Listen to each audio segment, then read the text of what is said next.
Here at the Canadian Club, we have always been a forum for public figures, thought leaders, and decision makers to share their ideas and inform the most relevant and compelling conversations of our time. We are dedicated to encouraging debate on the issues that matter to this city, this province, and this country.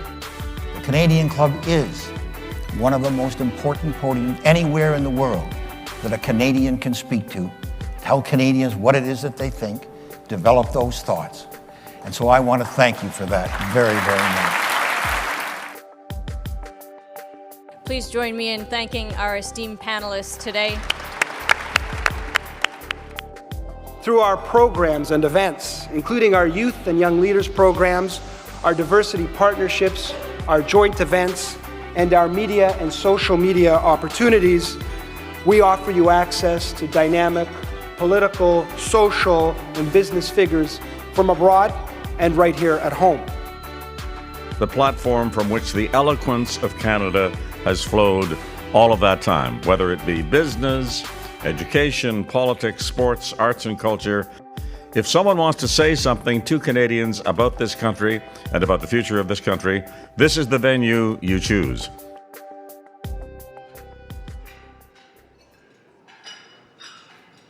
Good afternoon, Canadian Club members and guests. I hope that you've enjoyed your meals. I know there's still a couple table settings getting cleared away, but we're about to get underway.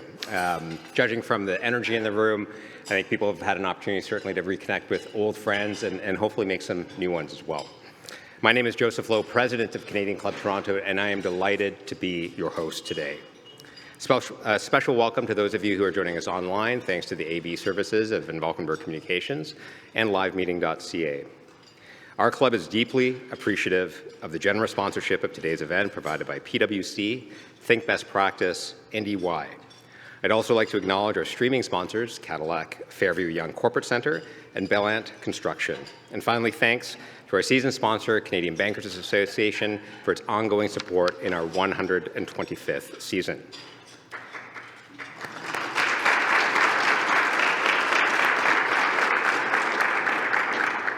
I spent a number of my early career years working in enterprise software.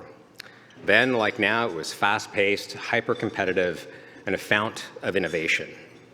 Software companies are a lot of things, however, and they're generally not known as a hotbed for a people-centric culture. Ceridian's cultural values address a goal to be both people-focused, innovative, and genuinely optimistic. This award-winning philosophy and commitment to technological innovation and organizational excellence have made it an employer of co-CEO, please, but also around the world.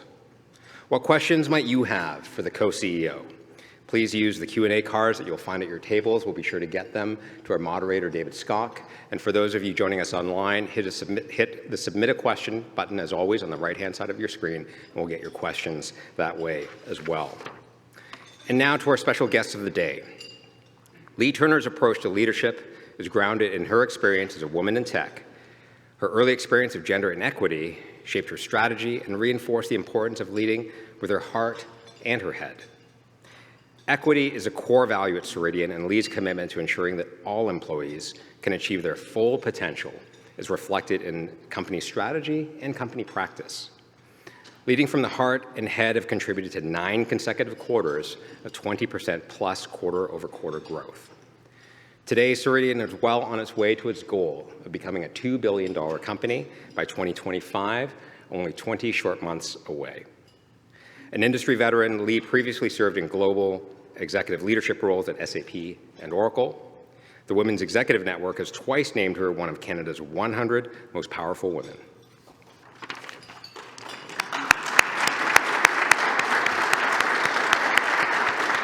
And of course, moderating our discussion today is David Skok. David is a leading thinker on digital transformation and the founder and editor-in-chief of The Logic.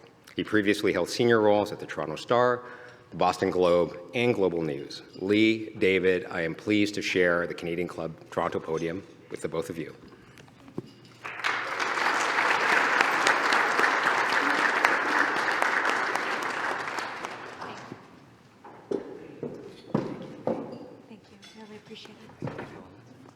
Thank you. Thank you. I don't know if everybody knows, before we get started, I was checking out your bio before I got here because I thought I should be prepared. Okay. And I don't know if everybody is aware, but David is like a world-acclaimed journalist. He's a Nieman Fellow from Harvard. He has led thought leadership with respect to digital transformation and technology for years and years. And I was like, oh gosh, if I wasn't kind of nervous about this, now I'm really nervous about this. Well, so the best way to get over those nerves is to flatter the interviewer. That's all right. So we're done here now, I think, at this point. Thank you so much. And thank you all for coming. And thank you to those of you online. A reminder, please do send us your questions. You can write them out on the cards. You can send them on the chat. I will look at them as soon as I can. We don't have a lot of time, so we're going to go right to it. Leagh, okay. Ceridian. Yeah. It's a big company. It's a successful company. I'm going to venture a lot of people have never heard of it. Yep. Why? Why is that? And just tell us a little bit about Ceridian. Yeah, I will. So first of all, the stats that Joe cited about $2 billion in revenue, we gave it to you in USD. And so I will tell you, it's our aspiration to be bigger than that in Canadian dollars. So I'm going to talk to you a little bit about that. So what is Ceridian? Well, first of all, we're in CAD. We're about $17 billion in market cap.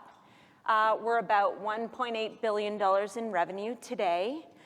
We employ about 8,800 people, the lion's share of which are in Canada and North America, but many of which are now global. We're a human capital management SaaS company, truly, and I'll explain a little bit about that because you and I had a bit of a chat about that prior to today. We are traded on both the Toronto and New York exchanges. We are in the leadership quadrant of Gartner's Magic Quadrant alone with 3 of the world's largest ERPs. And we have Canadian roots, which is astounding to people who don't know us, right? It's like, how is it possible that such a large Canadian technology company is operating at this scale and you may not know us to the degree that perhaps you could or should? So I'll talk to you maybe a little bit about our lineage. Was that where you were going? Well, yeah, but why don't people know you?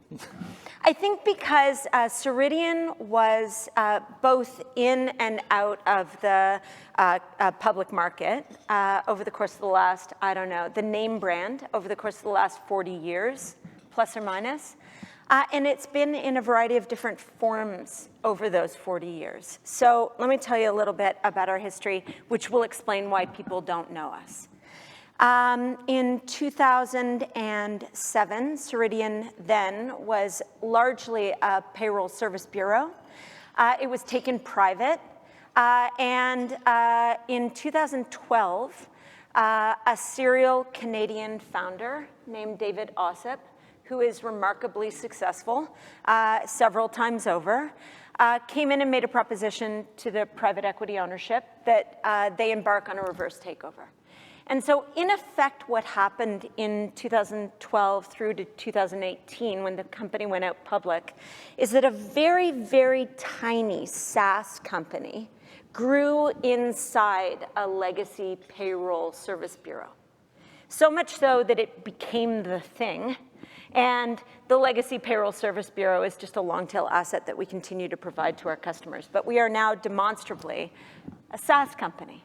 So the reason that the name brand is either confusing or that you've never heard of us is because of the fact that it has been a variety of different things over many, many years. And frankly, I think there's a little bit of brand confusion out there. That kind of company transformation, share culturally, internally, how that works. I mean, you're obviously a human capital firm in a lot of ways, but let's talk about your human capital. Yeah. How does a company, or how has Ceridian been successful in continually adapting? You often hear, adapt or die and all these things, be agile, but how does it actually work in practice to get a team that, the SaaS part of the business was so small, now it's so big. How did the rest of the firm deal with that? Yeah, it's such an interesting question. I'm actually looking at some people from Ceridian who would be able to tell the story better than I would because they were here when it all happened. But I will say, you can imagine in 2012, right? David brought the band of a company called WorkBrain back together. And they were in the middle of this large payroll company called Ceridian. And if you're in the business of long-tail payroll processing, you probably don't think or act like a startup company. It's just not in your DNA. And so there was a merger of essentially two cultures at that time. People who had been at Ceridian for 20 and 30 and 40 years, high gyrations started, wonderful practices and serviced customers, and these like high gyration startup people who were trying to make something out of nothing. And so David, if he were here, would tell you a story about that cultural fusion and about how difficult it was. What they embarked on, frankly, was setting a standard, a mission to make work-life better. They put forward clear principles about how the business would operate in the form of their values. They frankly went out and trained everybody on these values. You guys would know that better than I would.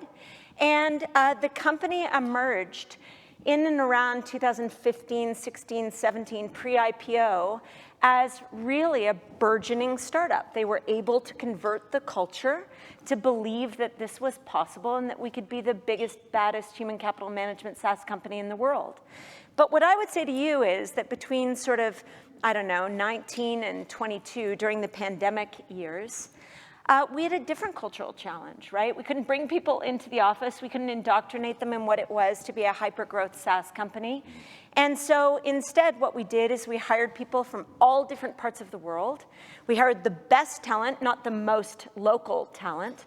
And we've had to go through another exercise of really bringing those people into the fold and getting the business to work. And so it's really the amalgam of three cultures, right? This initial culture of people who were prudent and did the right work and were customer focused, a startup culture that was a little thrashy and excited and willing to take the next hill, but willing to try and find a way to conquer it at all cost. And then a variety of people that we have hired globally who have never been fully indoctrinated in the way that we work, but get to work in our business today. So that's really what we've got going on culturally. I will say we keep bringing it back to the mission and to the values. And we are very clear about the fact that we don't need people to come into an office in order to feel attached to that. And it all seems to be continuing to work. Okay, we'll definitely get into the hybrid work and how it's working for you and what you're seeing with the companies that you serve as well. Yep. Before we do, there was a big conference this week about U.S. Canada relations. Your firm is domiciled in the U.S., but it in many ways is a Canadian firm. So you have a unique vantage point on that relationship. Yeah. How has and when you throw in the pandemic and borders closed, how has Ceridian's unique vantage point being straddling these two countries? What can you tell all of us or share with us about both the benefits of the U.S.-Canada relationships and also the challenges? Yeah, I guess I'll talk about two things. I'll talk about the challenge for Canada, and I'll talk a little bit about the macro. Maybe I'll say a statement of the obvious. I imagine everybody here understands the macro environment that we're operating in, right? It's volatile, and it will continue to be volatile for some time. That's just all there is to it. And what we're seeing in our customer base is that the customers who are succeeding and continuing to grow at great rates are really focused on neither being bearish nor bullish, but just being steadfast, trying to do the right things, trying to take efficiencies and use them as fuel for growth, focusing on their people and bonding them toward a unified employee experience, setting a long-term vision for the business, but dealing with capital allocation in the most agile way. Somebody said to me, one of our clients the other day, that capital allocation in 2023 is like threading a needle. Like it's a very difficult process to figure out where to go next.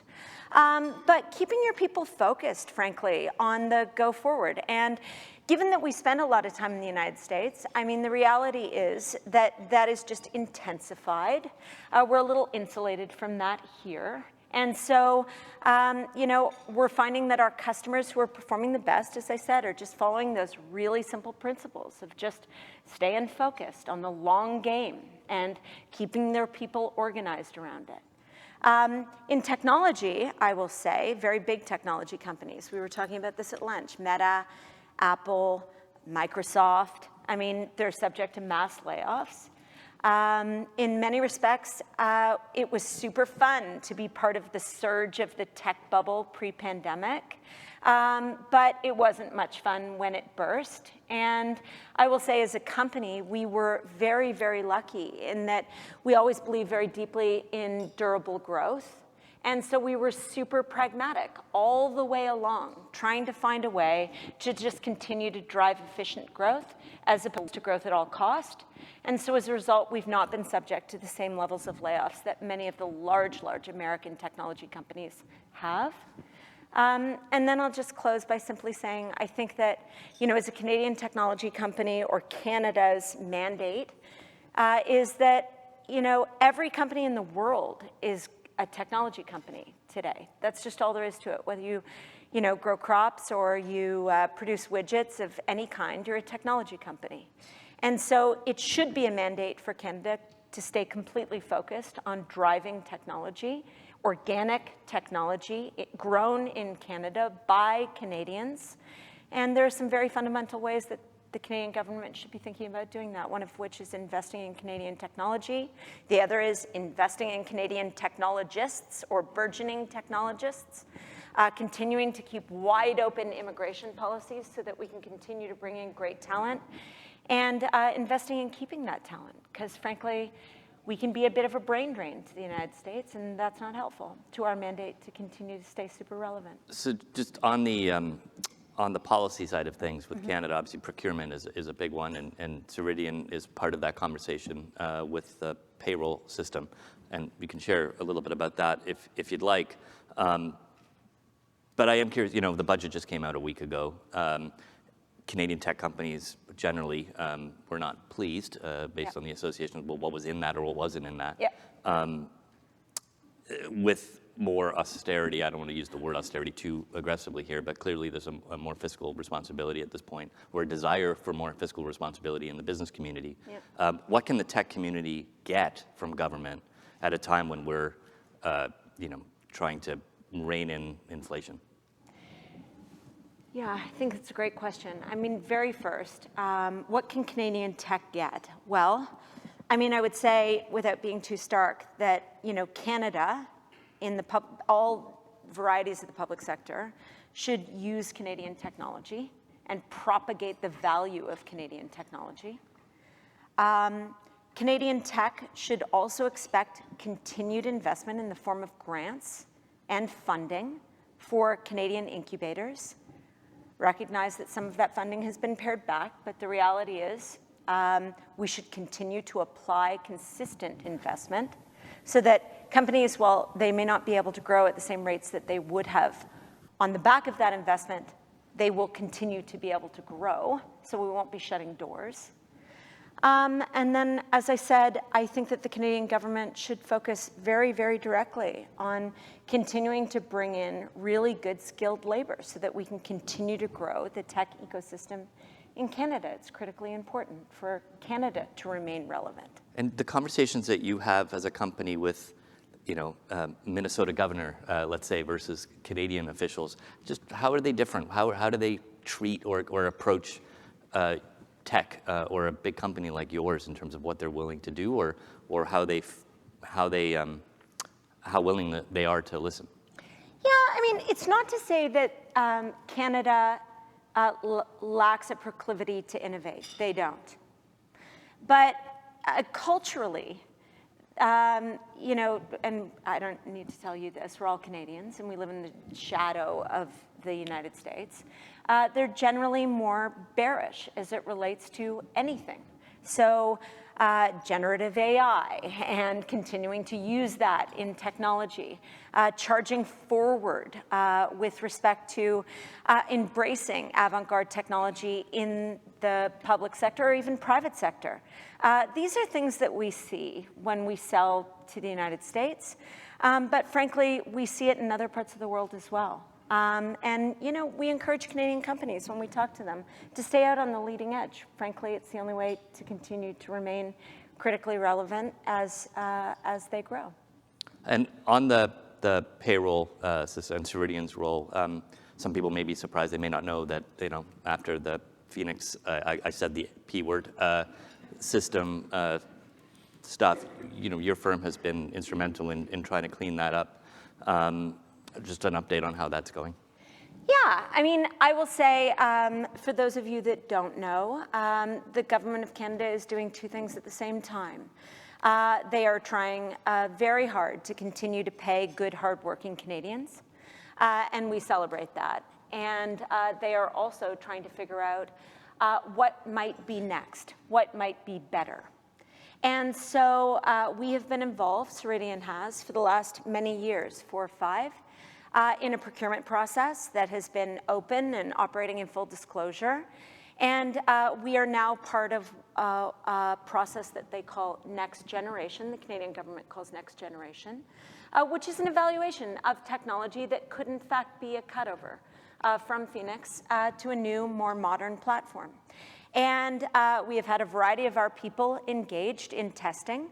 The testing has gone quite well.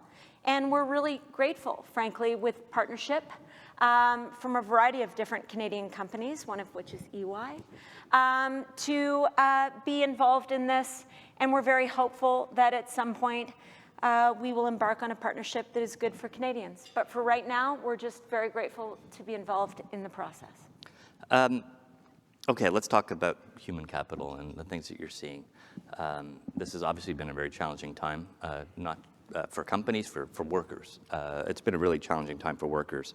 How has work shifted? You probably sit on a lot of data. You see a lot of things in terms of all the companies that you work with. Yeah. How is work shifting? Yeah. I mean, I think it's changing in real and meaningful ways that I hope last forever. So okay. That's my personal. That's a new one. There's a lot of people are wanting. Dave Mackay is saying everybody get back to the office. Yeah, I know. And what I would say is, I'm not Dave Mackay. Although listen, he's entitled to his own opinions. I would say, I think that the way that work got done pre-pandemic wasn't great for people. And it wasn't great. We talked about this again at lunch. You have 2 working people in a family, kids in 3 different schools, one of which gets sick, and, the entire family unit falls down. And I got to tell you, I spent a lot of years trying to find a way to help juggle that.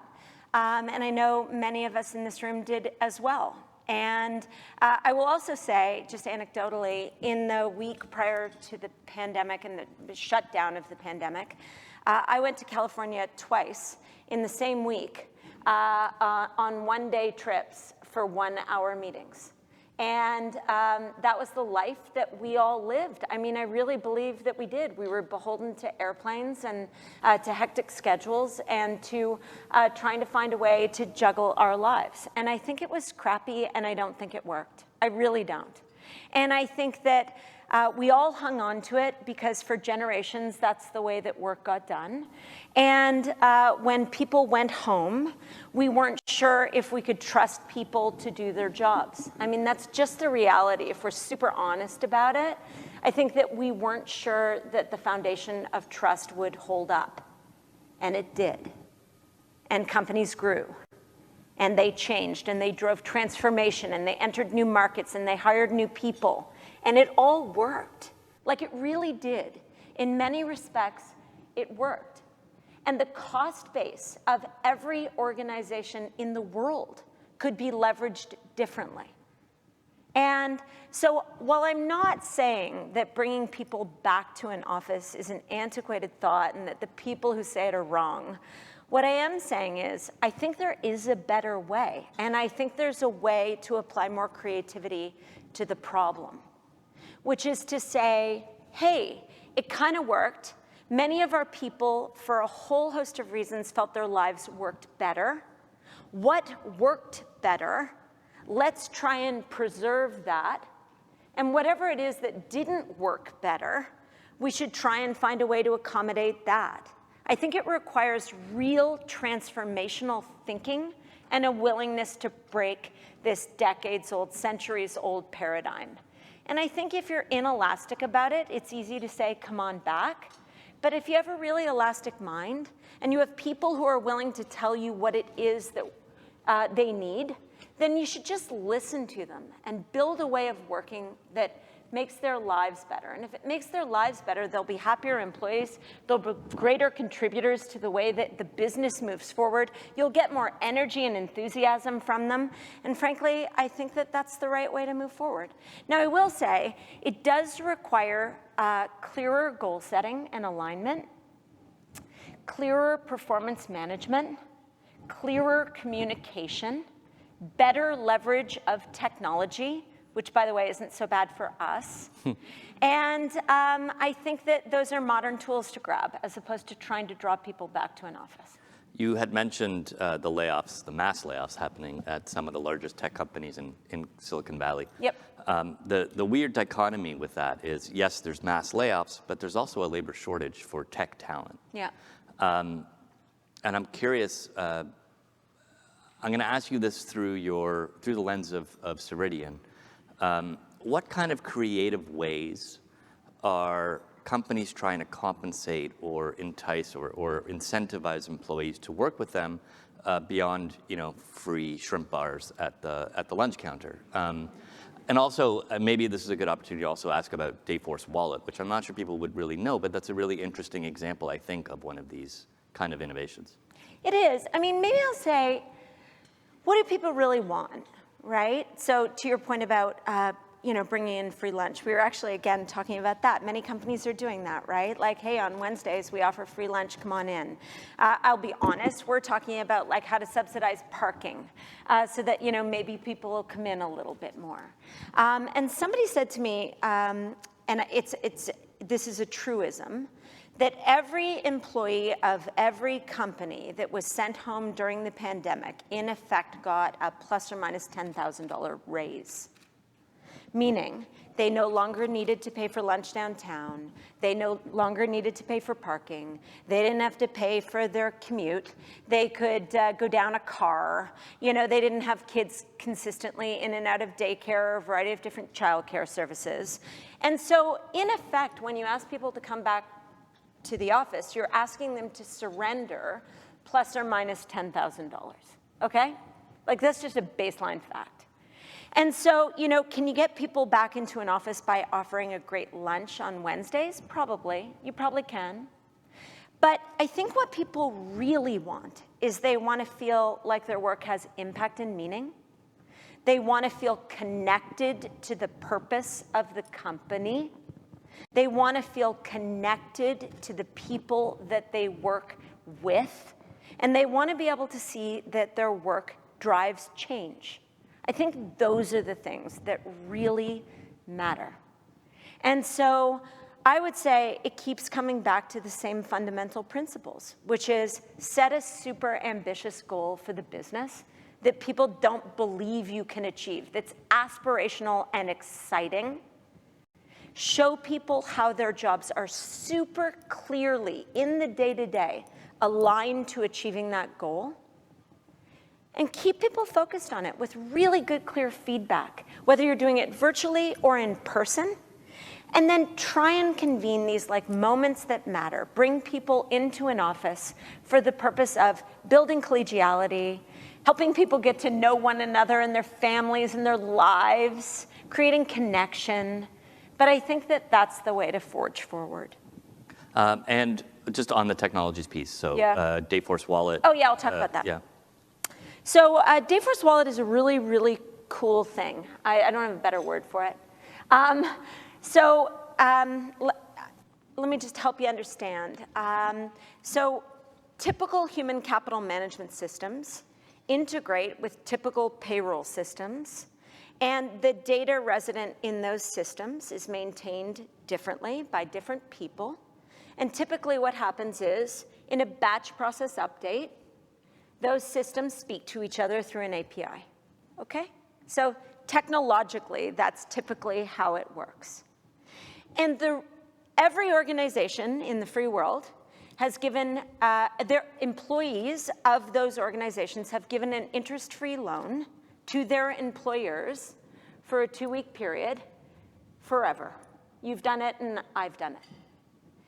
And the reality is, the reason that that happened is because getting those two systems to talk to one another accurately and pay people accurately is a very difficult thing. It requires a huge amount of reconciliation and manual labor and intervention and cross-checking, et cetera. And so that's the reason the structure has existed, okay? What I will tell you about Ceridian, and this is the genius of our founder and the team who made it so, is that our technology integrates payroll and the processes of human capital management into one single platform. There are no APIs, there are no batch feeds, there are no updates. It happens continuously. So if Susan goes to work at X place for X time for X hours, and we know that she's done that because we assigned her to the work, the calculation of her pay happens in real time. So there's no reason we can't pay Susan in real time. Like, we know what she's owed, and we've managed the jurisdictional compliance associated with where it is that she worked and the duration she worked. So why wouldn't we pay her in real time? And that's all Dayforce Wallet is. It's a vehicle to pay people in real time. So you can imagine the conversations that we get to have with global employers who are trying to find a way to keep their employees interested and aligned to the organization and to the work that they do. They're trying to incentivize them to do good work. They're trying to incentivize them to come work for them as opposed to the cornucopia of options that may have been available. And we're able to say through our technology, you can pay your people in real time. They no longer owe you an interest-free loan for a 2-week period. Instead, this is truly differentiating. And what it has done, I think, in the macro, is invert the relationship between the employee and the employer. So the power balance has always been, I, employer, tell you, employee, what I need from you, and I'll pay you every 2 weeks for the work that you do.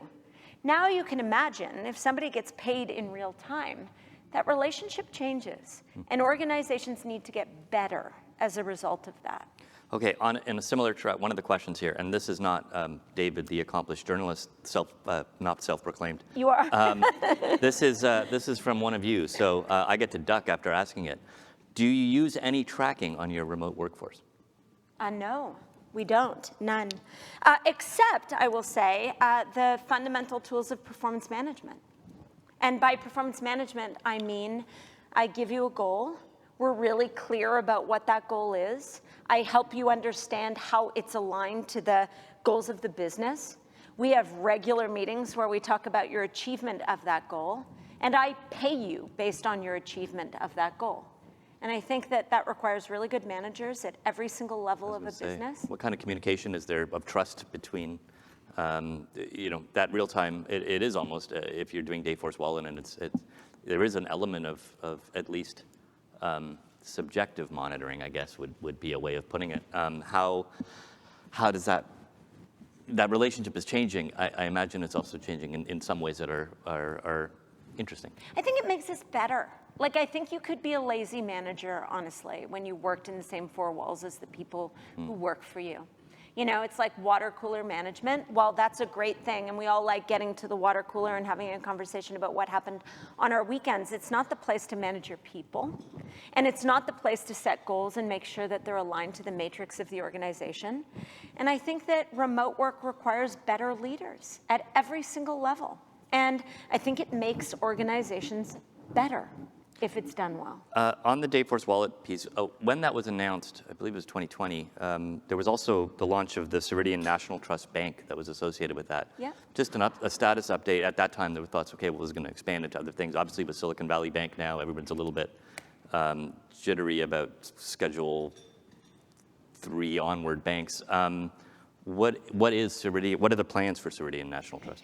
Yeah, I will say Ceridian National Trust Bank, try not to think of it as a bank per se. What it allows us to do is avoid jurisdictional compliance issues in all of the jurisdictions in which we operate. And you operate in different countries, We do, yeah. we do. So it's really an operational simplifier for us as opposed to an asset for our customers. It allows us to operate more efficiently, which means that we can pass that efficiency on to our customers. But don't think of it as a bank where you bring money and it grows. One of the things that David said at the time was that it would productize it, that you would have different products that would be associated with that. Is that still in the works? Yeah, it's more related to the wallet. So Okay. what I would say that we can add to the wallet, we're partnering with all kinds of entities with respect to the value that we can add to the wallet. And think about rewards and recognition and associations with healthcare providers or what have you. This is all possible through Dayforce Wallet. And these are some things that we're thinking about in order to give greater benefit to the employees that receive the wallet and that operate their cash flow through it. Thankfully, even though language learning models are all the rage and ChatGPT, I could have asked ChatGPT to ask all these questions, but you were stuck with me instead, so I hope that's okay.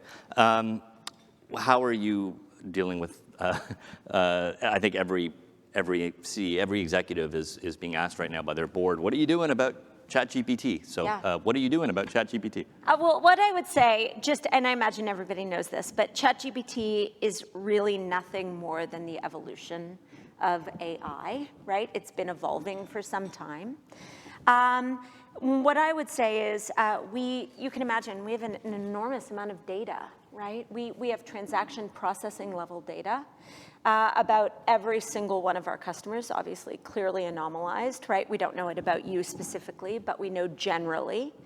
And we've been using data in order to be able to drive predictive decisions for our customers for some time. So this is not new.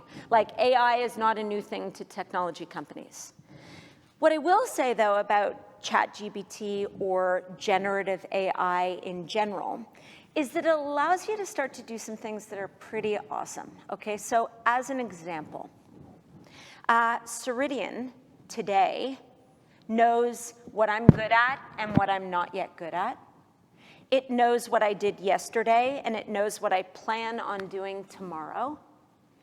And if we had the ability, which we will one day, it could offer me absolutely individualized learning today to make me a better leader of people tomorrow. And it could do that for our entire population, all 8,800 people. And it could do it for some of our customers that have 600,000 and 700,000 people. So that's what it allows you to do. It allows you to take predictive and make it predictive relative to like this massive amount of data that is completely individualized. And so I think that technology companies will get better faster, like a lot faster, as a result of embracing this technology. Are you optimistic or pessimistic about its long-term implications on, one of the things, labor displacement, right? Yeah. I mean, I think journalism is at the top of the list of things that could be disrupted by this technology. So I'm not asking this for any other reason than for the public. Am I going to have a job in 10 years? I mean, I'd be curious to know your thoughts on this, but I will say I'm super bullish. I think that, I imagine we've all heard the same analogy that, kids were going to get less smart because they were using calculators. And the reality is they didn't. They got more smart. They learned how to use them as a tool for growth and development and learning. And I think the exact same thing is going to happen here. There's a bit of a tidal wave right now where everybody's like, whoa, what's this going to mean? And the reality is it's going to mean great things. It's going to mean that we can do things that we could never have imagined before. And human beings that have emotion and connection are going to be accretive to this technology. And as a result, I think work's going to get better and the world is going to flatten. And we're going to be able to get people to do things that they can't do today. You're a public company, and so you have to manage public shareholders or shareholders in the public market. One of your largest investors, Vanguard, but BlackRock, I believe, is another one. So, Larry Fink writes a Larry Fink letter on ESG, and then it trickles through. But between, the short-termism of the market and the long-term of a company that was a startup, so thinks long-term, and I'm sure you all do, how do you balance that along with ESG, DEI, I mean, all these things that are now, I'm not making a moral judgment on them. I'm just like, how do you manage the pressures that come from being a public company dealing with very large investors who have their own responsibilities to their investors? Yeah, I will say our head of IR is here, and he would be able to better answer this question. But I will say I will do my best for you, Matt. I will try to be your proxy. So I'll say the fundamentals of DEI and ESG are continual. They're foundational. And whether the market is a bull or a bear, they still really matter, right? Doing the right things by your people and the world at large is critically important on any given day, 365 days a year, regardless of the market, period, full stop. I will say, though, that we've gone through some pretty fun times over the course of the last 2 years, right? Especially being a tech company, that is operating at, $1.8 billion in revenue with committed external market guidance of $2.7 billion Canadian, plus or minus, in 2025. And so we're growing at really great rates. And pre-pandemic, we were like the darling, as was everybody else who did what we did. And you can imagine that it was pretty fun, trading at, I don't even know what the Canadian rate was, but US was about $120. We thought we were super fantastic. But I will also say we never really believed our own hype, which I'm really grateful for. And I imagine everybody who is a Ceridian employee and a Ceridian shareholder feels that way. And by that, I really mean we never got way ahead of ourselves. We've had to do no mass layoffs at all. We focused on globalization of our employee base, not for the sake of labor arbitrage, but for the sake of servicing our customers 24/7, for the sake of getting the right talent in the right places at the right time, for the sake of taking advantage of talent pools that we couldn't access if we hadn't globalized. We focused on efficiencies within the business, making sure that, when we were looking at problems, that we weren't just solving the problem, but we were solving it systemically so that it never occurred again. We focused on setting long-term, durable growth plans that we could achieve versus speculative growth plans that were difficult to achieve and that required a real bullish market in order to be able to get there. We focused on doing right by our customers. We focused on making sure that we could continue to drive innovation back into our customer base. So I will say we've got 97.1% net customer retention rates, which makes us best in class in the world. And as a result, we had really loyal customers through a very difficult time who are willing to invest more deeply because they thought we could provide them with greater efficiency. And so I will say it was a real whiplash for everybody, right? You could be out there talking about growth, and then 15 minutes later, you were required to talk about productivity and efficiency. And so I think we threaded the needle quite well by just saying we've actually always been focused on growing durably and profitably. And so watch us do that. We only have time for one more question, and I want to kind of read back something that you wrote. Okay. You wrote it in a publication that wasn't The Logic. Sorry about that. It's a Globe and Mail. I will give them credit. Okay. And I want to ask you about it. You wrote here, I was speaking to a group of women at the Ivy Business School. Yeah. It breaks my heart, but I saw one student at the front of the class wearing pink shoes with bright red hearts on. I wrote this a long time ago. January of 2020. Okay. I thought, oh, sweetheart, someone is going to tell you one day that's a bad idea. Yeah. I wonder why you wrote, tell us why you wrote that. Oh, love. I mean, I honestly still think about it. So, I mean, here's the stat, right? Like 8%, we're in the S&P 500, Ceridian is proudly. 8% of CEOs in the S&P 500 are women. 8%. Like, I just look at that and I'm like, dear Lord, what is the matter with this world? Like, that doesn't seem reasonable to me. And that's exactly how I felt when I looked at this young, smart MBA, graduating MBA, ready to take on the world, wearing these awesome shoes. And I'm like, oh, you're going to get flattened one day when you run into that statistic. And what I care about is that you continue to feel emboldened and that you find your way and that you have the support required in order to be able to go out and take on the world. And I think we're better at that. I mean, I'll give you a few stats about Ceridian that I'm really proud of. 50% of our workforce, we're a tech company, 50% of our workforce are female. We have gender parity in virtually every role in our business. And for roles VP and above, we will be at 50% gender parity by 2027, I believe is the stat. Thank you.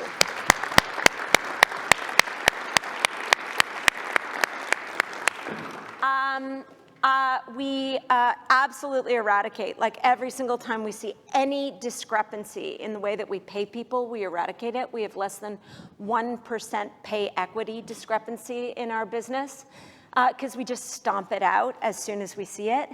And we really, really care about hiring people, I'll call it blindly, leveraging technology in order to hire our people so that we're not hiring based on bias and based on preconceived notions or relationships or long historical fundamentals that have led us to the inequities, frankly, that we all operate in.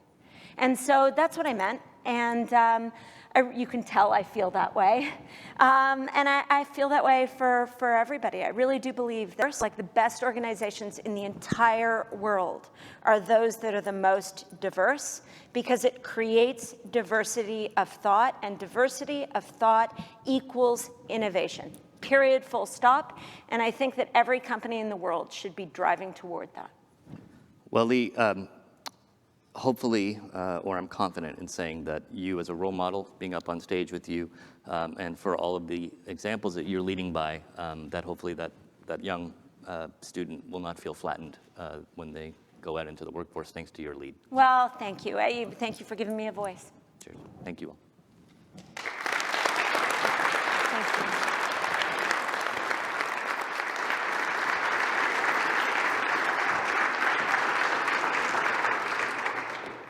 you. Leigh, on behalf of the Canadian Club, our members, and our guests, I just wanted to thank you for your authentic leadership, your messages to us today. I had 3 takeaways of my own. Number 1, focus on the long game and keeping people at the center of that strategy. 2, investing in Canadian tech and technologists is truly a national imperative of ours. I think hopefully that message makes its way toward Ottawa. And then 3rd, this notion of bringing an elastic mind to the game and setting your goals with clarity and with intention. I think we all can take something away from all 3 of those, as well as your final remarks of the day. Thank you so much, Leigh. Thank you, Joe.